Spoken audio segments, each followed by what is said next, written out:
भाई जब राजनीति में आया तो लालू जी के अत्याचार से आया, कोई ऐसे नहीं आया। और लालू यादव से गांधी मैदान में माफी भी मंगवाया हूँ, ये जानकर आपको आश्चर्य होगा। ऐसे नहीं आया हूँ, ये गलतफहमी में मत रहिएगा। और उस समय की सरकार को माफी मांगना पड़ा और 25,000 रुपया, हमारे 2.5 लाख रुपया मेरे परिवार को देना पड़ा। झुकाने का काम लालू प्रसाद को तब भी किया था और आगे भी करूंगा। मंत्री जी ने मुरेठा तो निकलवा लिया, फिर भी इनकी दिमाग की बत्ती जली नहीं। ऐ नीतीश कुमार, ऐ सम्राट चौधरी, दम है तो अकेले बिहार विधानसभा चुनाव लड़कर दिखाओ। सम्राट चौधरी का मुरेठा तो नीतीश कुमार ने खुलवा दिया, लेकिन सम्राट चौधरी के दिमाग की बत्ती नहीं जली। और जब इतना तेजस्वी यादव भरे विधानसभा में सम्राट चौधरी को नीतीश कुमार को ललकारते हैं, तब सम्राट चौधरी भी गुस्से से खड़े हो जाते हैं और तेजस्वी यादव के बाप और दादा तक पहुंच जाते हैं। भरे विधानसभा में मारपीट की नौबत आ जाती है। और आखिर पूरा मामला क्या है? आखिर तेजस्वी यादव ने ऐसा क्या भड़काऊ बयान दे दिया जिसके बाद सम्राट चौधरी दमक गए और सम्राट चौधरी तेजस्वी यादव के बाप और दादा तक पहुंच गए? ये तमाम बातें इस 5 से 7 मिनट की रिपोर्ट में हम आपको बताने जा रहे हैं।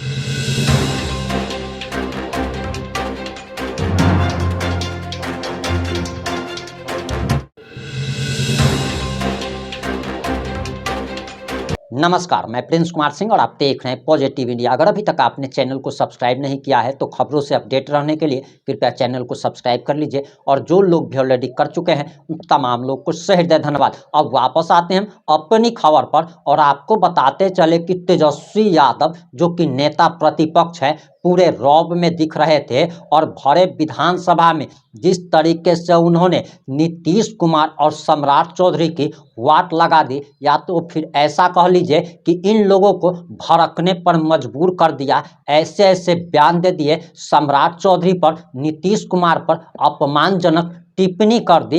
यहाँ तक कि नीतीश कुमार की मिमिक्री करते हुए दिखाई दिए। सबसे पहले आप तेजस्वी यादव का ये बयान सुनिए, उसके बाद हम आपको आगे बिहार के डिप्टी सीएम का भी बयान सुनाने जा रहे हैं।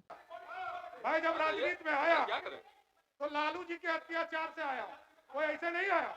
और लालू यादव से गांधी मैदान में माफी भी मंगवाया हूँ, ये जानकर आपको आश्चर्य होगा। ऐसे नहीं आया हूँ, ये गलतफहमी में मत रहिएगा। और उस समय की सरकार को माफी मांगना पड़ा और 25,000 रुपया, हमारे 2.5 लाख रुपया मेरे परिवार को देना पड़ा। यह है सरकार आपकी। आपकी सरकार को झुकना पड़ा ह्यूमन राइट्स कमीशन में, और ह्यूमन राइट्स कमीशन ने दंडित किया बिहार की सरकार को। तब झुकाने का काम लालू प्रसाद को तब भी किया था और आगे भी करूंगा। और जितना आप लड़िएगा, हमसे जितना लड़िएगा उतना हारिएगा, कंफर्म रहिए। अभी तो 8 को उम्मीदवार दिए थे ना जी, कहा हल किया बिहार की जनता? 40 में 31 साफ कर दिया ना, जनता जानती है। अरे गलतफहमी में है बाबू। अरे जब पूरा परिवार हार गया तब जीत के आता हूँ। गलतफहमी में आप हैं। अरे जब आपका पूरा परिवार हार गया तब भी जीत कर आया हूँ। सुनिए, ये पूरा जांच चल रहा है, लेकिन स्पष्ट है कि आज पूरे प्रदेश में आप बोले लगातार सब्जी उत्पादन केंद्र खोलने का काम कर रहे हैं। और आज पूरी तरह बिहार के विकास के लिए मंडप 1 घंटा बोलने के बाद भी इनको चैन नहीं है। देखिए, हम लोगों ने राज्य में प्रत्येक पंचायत में गरीब कन्या विवाह हेतु तो कन्या विवाह मंडप का पूरी तरह व्यवस्था करने का काम किया है।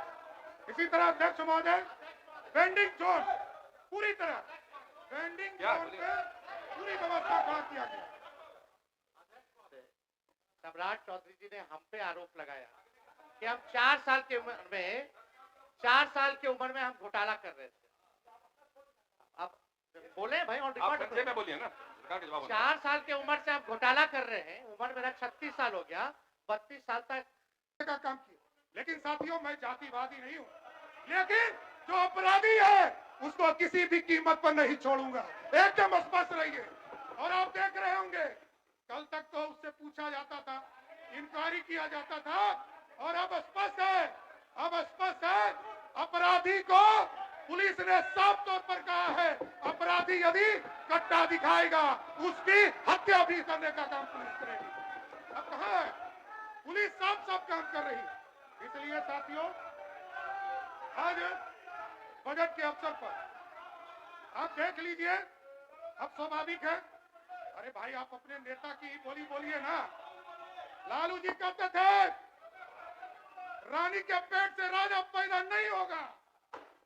यहाँ रानी भी आई, राजकुमार भी आए, राजकुमारी भी आई, कौन रोक पाया? यही है लालू जी जो बोलते हैं वो कभी नहीं करते हैं साथियों, यही मैं कह रहा हूं। और आप कहते हो ना चुनाव 2005 हराया, 2009 हराया, 2010 हराया, 2014 में कहे ना भी नेता विरोधी दल कर रहे थे, अटल जी का सपना कैसे पूरा हो? अकेले लड़े थे ना, 4 आदमी पे टिक गए थे 2014 के चुनाव, याद है ना? और आगे भी एकदम चैलेंज रही है, एकदम 2025 का चुनाव होगा। और आप 2000 और ये कहते हैं, बार बार हमारे छोटे भाई कहते हैं कि अरे आप चुनाव जीतकर कैसे आए? अरे ये तो जानिए 2010 का चुनाव हुआ, यहाँ बैठे हैं ललित जी, पूरा लालू जी का परिवार चुनाव हार गया और सम्राट चौधरी चुनाव जीत कर आया। यह गलतफहमी में कहा, आपके वोट के जलवा को मैं जानता हूं। 99 में लड़ा, कोई वोट आप नहीं दिला पाए। क्या है नेताजी, आप अपना वोट जब दिला ही नहीं सकते आपका, अरे मैं जानता हूं, अरे स्वाभाविक है। मैंने कहा विचारधारा, ये पहली पार्टी भारतीय जनता पार्टी है जिसने विचारधारा दिया राष्ट्र को खड़ा करने के लिए। सबसे पहले आप तेजस्वी यादव का ये बयान सुनिए। मैं सरकार द्वारा लाए गए विनियोग विधेयक के विरोध में बोलने के लिए खड़ा हुआ हूं। अध्यक्ष महोदय, हम सब लोगों ने बिहार बजट को भी देखा। बजट का सत्र चल रहा है, महत्वपूर्ण सत्र होता है और चुनाव से पहले ये आखिरी बजट सत्र है। इससे पहले हम लोगों ने भारत सरकार का भी बजट देखने का काम किया, लेकिन भारत सरकार का जो बजट था महोदय बिहार को लेकर के, पता नहीं क्यों सौतेला व्यवहार लगातार भारत की सरकार जो है बिहार के लोगों के साथ कर रही है। और लगातार 20 साल से माननीय मुख्यमंत्री जी के नेतृत्व में बिहार का बजट जो है पेश किया जा रहा है और लगातार हर बार एक ही टेप रिकॉर्डर जो है बजता रहता है। उपलब्धि गिनाई जाती कि इन्होंने बड़ा भारी काम किया है, बजट का आकार जो है बहुत बढ़ा दिया है। अब इन सब बिंदुओं पे आएंगे, आंकड़ों को लेकर के आएंगे महोदय, लेकिन अगर देखा जाए तो फिर भी डबल इंजन की सरकार है महोदय। 11 साल से केंद्र में और 20 साल से बिहार में, फिर भी नीति आयोग का रिपोर्ट देखिएगा तो सबसे गरीब राज्य बिहार है पूरे देश में। सबसे ज्यादा बेरोजगारी बिहार में, सबसे ज्यादा पलायन बिहार में, प्रति व्यक्ति आय निवेश जो है सबसे फिसड्डी बिहार है, चाहे किसानों का आय हो उसमें सबसे फिसड्डी है महोदय। और अपराध में, भ्रष्टाचार में बिहार का कोई तुलना नहीं है महोदय इनके शासनकाल में। तो महोदय लगातार जो है हम लोग कह रहे हैं कि सरकार को आत्मचिंतन और मंथन करने की आवश्यकता है महोदय। लगातार एक ही बात रट्टा रटा करके एक ही बात कहने से कोई बिहार जो है आगे बढ़ने वाला नहीं है, बिहारियों की तरक्की होने वाली नहीं है। ये केवल झूठ का पुलिंदा ये लोग परोसने का काम करते हैं महोदय। युवा को रोजगार नहीं, बीमारियों का कोई उपचार नहीं, सुरक्षित कोई परिवार नहीं, सरकार की सेहत में सुधार नहीं, सही हाथों में अपना बिहार नहीं। अध्यक्ष महोदय, सम्राट चौधरी जी उप मुख्यमंत्री हैं महोदय। जब हमने राज्यपाल के अभिभाषण पे चर्चा करते वक्त हमने आंकड़े रखे थे तो उसमें सम्राट चौधरी जी ने राज्यपाल के अभिभाषण पे जब सरकार की तरफ से उत्तर जवाब जब दिया तो हमको नहीं लगता कि इनको हमारी बात और डेटा जो है समझ में आई होगी। अब मुख्यमंत्री जी ने मुरेठा तो निकलवा लिया, फिर भी इनकी दिमाग की बत्ती जली नहीं। अध्यक्ष महोदय, जिम्मेदारी होने के बाद हमको लगता था कि भाई दिमाग की बत्ती जो है जागी, लेकिन फिर भी ये स्थिति है। अब सम्राट चौधरी जी साक्षरता दर की बात कर रहे थे, मैंने 3.2 स्कूल ड्रॉप आउट रेट की बात की थी जो 1989 में 11.4 था महोदय, और आज बिहार का स्कूल ड्रॉप आउट रेट जो है 41% यानी 41% है। लेकिन यह कुछ और ही बोले जा रहे थे महोदय, इनका जवाब हम लोगों ने देखा। साक्षरता दर में बिहार 1961 में 1% था और आज 2025 में भी देश में सबसे कम साक्षरता दर बिहार में ही है। यानी 1961 से लेकर के 25 में पहले भी जो है फीसदी था और आज भी देश में सबसे कम है मौत।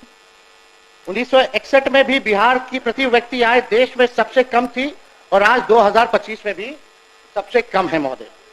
इन्होंने अपने उत्तर में अभी भाषण जो राज्यपाल का था उसमें लौंडा नाच का ये जिक्र कर रहे थे महोदय। ये उस समय उसी कैटेगरी में शामिल थे, ताली पीटने में। और लौंडा नाच महोदय वो तो बिहार की समृद्ध सांस्कृतिक विरासत है महोदय। हम सब लोगों के भिखारी ठाकुर हमारे धरोहर है महोदय, उसका ये लोग मखौल उठा रहे थे। भिखारी ठाकुर जी को कौन नहीं जानता, शेक्सपियर और भोजपुरी उनको कहा गया है। ये उनको जो है मखौल उड़ा विनय बिहारी जी है। जरा पूछिए कि क्या हमारी संस्कृति नहीं है, सभ्यता नहीं है, उसका ये लोग मखौल उड़ाने का काम कर रहे हैं। और इन्होंने क्या बोला महोदय, अब ऐसे उप मुख्यमंत्री जो बाप बेटी के रिश्ते के बारे में असभ्य और तुच्छ तरीके से बोलते हो, हमारे पिता और हमारी बहन जिन्होंने किडनी दिया उनके बारे में इन्होंने क्या बयान दिया कि टिकट के लिए जो है किडनी दिया। इस तरह का छोटी सोच की मानसिकता के लोगों से महोदय क्या उम्मीद की जा सकती है। ऐसे लोग हर चीज में जाति धर्म जोड़ते हैं महोदय, जनता द्वारा रिजेक्टेड है और लोग सेलेक्टिवली अपराधियों की भी जाति गिन रहे हैं महोदय। कुछ दिन पहले इनका हमने बयान देखा, अपराध हुआ, घटना हुई तो एक पर्टिकुलर जाति से इन्होंने जोड़ा कि फल्ला जात के लोग जो है कर रहे हैं महोदय। अब अपराधियों की कोई जाति या धर्म नहीं होता है महोदय। अगर इतना ही शौक है इनको जाति ढूंढने का तो अपने गृह मंत्रालय में ऑर्डर दे दीजिए डीजीपी को कि कौन किसको मार रहा है, क्या मार रहा है, नहीं मार रहा, अपराध कौन कर रहा है, उसकी भी जाति का भी ब्यौरा दे, जुड़वा दीजिए वो कैटेगरी। अगर जाति ही के बारे में आप जो है किसी एक जात को लेकर के जो आप कहिएगा महोदय, और जो अपराधी किस्म का लोग होता है वहां तो शादी ब्याह भी नहीं करता है, लोग कोई नहीं करता है शादी ब्याह। बिहार सरकार को चाहिए कि हर अपराध पर अब मरने वाले पीड़ित की भी और मारने वाले हत्यारे की जाति सार्वजनिक करे महोदय, पता चल जाएगा, जरा जाने। अगर आप उसी सोच के हिसाब से अगर आप देखने का काम करते हैं महोदय, तो महोदय हम बजट पे भी बोलना चाहेंगे महोदय।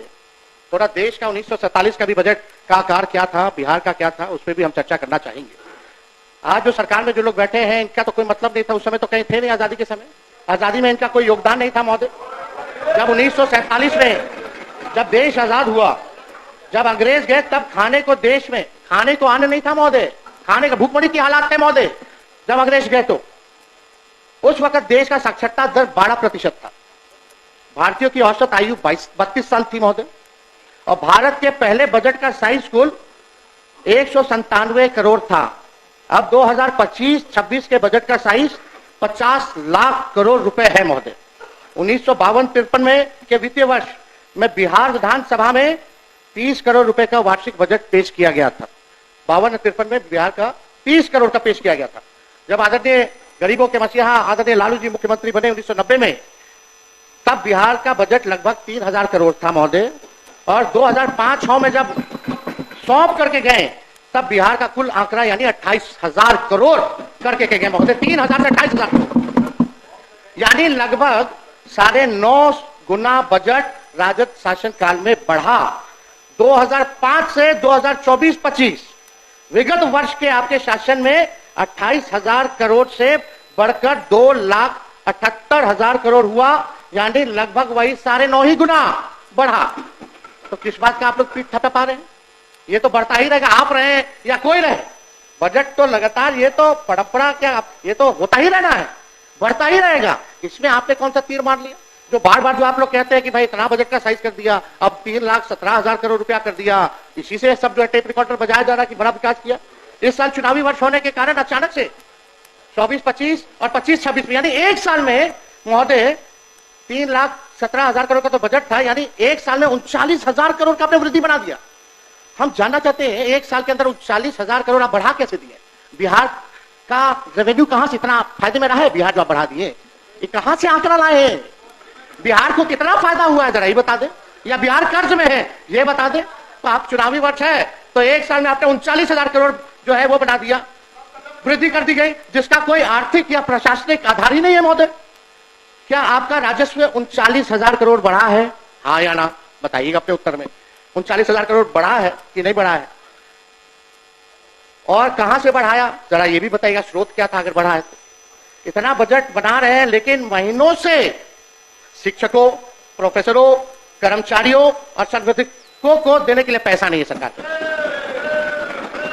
ये अध्यक्ष महोदय सच्चाई, सत्ता में आप रहे या कोई रहे, इससे कई गुना जो है देखिए बढ़ेगा, पीछे जाने वाला नहीं है बजट। हमारे समय में यानी राजद के समय में इन्फ्लेटेड बजट नहीं होता था, अब तो सारा इन्फ्लेटेड बजट है महोदय, बनाते हैं। विगत वर्ष में 60% जो है बजट का पैसा ये खर्च नहीं कर पाते, 60%। और आंकड़ों की कलाकारी जोड़ते रहते हैं महोदय, दिखाते रहते हैं। लगातार 20 वर्षों में शासन के बावजूद बिहार आज भी केंद्र सरकार पर आर्थिक रूप से निर्भर है महोदय। राज्य का केवल 27% राजस्व अपने स्रोत से आता है महोदय, बहुत ही महत्वपूर्ण आंकड़ा है, आप सब लोगों को पता होना चाहिए, मीडिया के लोगों को भी पता होना चाहिए महोदय। बिहार का केवल 27% जो है अपना राजस्व से आता है, जबकि गुजरात का 73%, तमिलनाडु का 76% और बगल का पड़ोसी उत्तर प्रदेश का 46% है महोदय, जिसका अपना रेवेन्यू है महोदय। यह स्थिति है। यह सवाल उठाता है कि बिहार की अर्थव्यवस्था आत्मनिर्भर क्यों नहीं हो पाई है। आप आत्मनिर्भर की बात करते हैं, बिहार की अर्थव्यवस्था को तो पहले आत्मनिर्भर कीजिए। अब बहुत ही महत्वपूर्ण बात है, मंत्री है सरकार में, सब लोग बुजुर्ग हैं, बुद्धिजीवी लोग हैं, बड़बोले लोग हैं, झूठ बोलने वाले लोग हैं, सब लोग बैठे हुए हैं यहाँ पे महोदय। बजट हुआ मत महोदय, लेकिन ये नहीं बताया कि बिहार पर कर्ज कितना है, बिहार के प्रति व्यक्ति लोगों पर कर्ज कितना है। तो हम बता दें 24-25 का, यानी पिछले ही वित्तीय वर्ष तक कितना कर्ज था, 3 लाख बिहार पर कर्ज, सुन लीजिए, 3,19,618 करोड़ रुपए बिहार पर कर्ज है। यानी प्रत्येक एक बिहारी पर लगभग 25,000 का कर्जा है। अब आप बताइए, ये जिक्र करना चाहिए था ना, उपलब्धि में आपको गिनाना चाहिए था ना कि कितना कर्जदार आपने माननीय मुख्यमंत्री नीतीश कुमार जी, विकास पुरुष, डबल इंजन की सरकार में आत्मनिर्भर अभी भी नहीं हो पाए, सब बताना चाहिए था। क्या प्रति व्यक्ति आए हैं। आरबीआई, एजी और राज्य सरकार के ही स्रोतों की माने तो बिहार देश के सबसे अधिक कर्ज लेने वाले राज्यों में शामिल हो गया महोदय। बिहार का कर्ज हर साल बढ़ रहा है और बिहार के कुल कर्ज में हर साल की वृद्धि 10% की होती है, जबकि राजस्व बिहार का जो है उसकी बात करें तो 5% के आसपास ही इजाफा होता है, 10% जो है आप लोग कर्ज लेते हैं।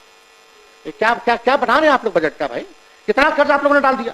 बिहार के जीडीपी का कुल कर्ज 38.6 तक पहुंच गया है। बढ़ते कर्ज के कारण हर साल बिहार को सूद के रूप में बड़ी राशि चुकानी पड़ रही है महोदय। अपने बिहार पर इतना कर्ज बढ़ा दिया है कि बिहार में कुल बजट का 7.5% पैसा ब्याज चुकाने में जा रहा है, जो लगभग 20,526 करोड़ सालाना होता है। आप सोचिए, हर दिन प्रतिदिन 56 करोड़ रुपए कर्ज का सूद में यानी ऋण में जो है ब्याज में बिहार सरकार दे रही है। ये सच्चाई है महोदय। और आप ये क्यों नहीं बताते हैं कि 2005 में बिहार की प्रति व्यक्ति कर्ज कितना था और प्रदेश का कुल कर्ज कितना था, ये भी जरा बताना चाहिए महोदय। तो ये तो बताए नहीं, लेकिन आप समझिए अध्यक्ष महोदय, ये तो कर्ज हमने केवल जो है बताया 3,19,618 करोड़ का, ये पिछला वित्तीय वर्ष का है। इस वित्तीय वर्ष का जोड़िएगा तो हो सकता है इस बार तो बढ़ोतरी भी इन्होंने की है 39,000 करोड़ की। तो समझिए कि हमको तो लगता है कि पता नहीं कितना करोड़ रुपया जो है और बढ़ गया होगा, इससे ज्यादा 3.5 लाख करोड़ रुपया से भी ज्यादा हो गया होगा। तो ये स्थिति है। तो ये अध्यक्ष महोदय, ये सारी बातें तो ये बताई नहीं है। हालांकि सम्राट चौधरी जी वित्त मंत्री है, हम तो कोई टिप्पणी टिप्पणी आरोप नहीं करते, लेकिन जदयू के एक एमएनसी ने प्रेस कॉन्फ्रेंस करके इनके डिग्री पे भी सवाल उठाया था कि असली है कि नकली है, उस पर हम कोई टिप्पणी टिप्पणी नहीं करना चाहते। लेकिन गवर्नमेंट का फेलियर महोदय, अजब अनूठा बिहार का सिस्टम बना दिया, जहां खेतों के बीच में बिना सड़क संपर्क पुल खड़े हैं। शराबबंदी ऐसी, आदमी तो छोड़िए, चूहे भी शराब पी रहे हैं। सीएम जिस रफ्तार से भाजपा के लोगों के चरणों में गिर रहे हैं, उसी रफ्तार से लगातार बिहार में पुल गिर रहे हैं, पर्चे लीक हो रहे हैं, अपराधी बेखौफ हैं, बेकसूर युवाओं पर लाठी बजाई जा रही है। मुख्यमंत्री को राष्ट्रगान के सम्मान की भी चिंता नहीं, लेकिन भाजपा को अपनी सरकार की बहुत चिंता है। अध्यक्ष महोदय, अपराध पर देखिएगा तो अपराध की खबरों से अखबारों का रंग लाल और सरकार का मुंह काला हुआ पड़ा है महोदय। एनसीआरबी का आंकड़ा देखें तो 2005 के अनुसार के बाद 20 साल में 65,000 से अधिक हत्याएं हुई हैं। 20 साल का इंडिया शासन का 65,000 से ज्यादा हत्याएं हुई हैं, 25,000 रेप हुआ है, 1 लाख किडनैपिंग हुई है, 3 लाख चोरियां हुई हैं महोदय। ये स्थिति अपराध की है। और पिछले साल कम्युनल वायलेंस में बिहार देश में दूसरे नंबर पे रहा महाराष्ट्र के बाद। ये आंकड़े हैं महोदय एनसीआरबी का। और बिहार पुलिस की तो ऐसी स्थिति हो गई है कि अपराध इतना बढ़ गया कि अपना जो वेबसाइट है biharpolice.nic.in उसमें अपलोड ही नहीं कर रही है डाटा। कई सालों से डेटा अपलोड नहीं कर रही है। क्या चीज का डर है? ताकि भेद खुल जाएगा क्या? लेकिन अध्यक्ष महोदय, ये सारा डेटा हम लोग जो है कंपाइल करके रखे हुए हैं महोदय। और आप सब लोग जान रहे हैं कितना भ्रष्टाचार बढ़ा हुआ है। कहीं भी आप चले गए, बिना घूसखोरी दिए हुए काम नहीं होता। कोई काम हो सबका तय है, थाना हो, ब्लॉक हो, सीना जोरी से रिश्वत चल रही है महोदय, सीना जोरी से रिश्वत चल रही है, धड़ल्ले से जो है चल रहा है महोदय।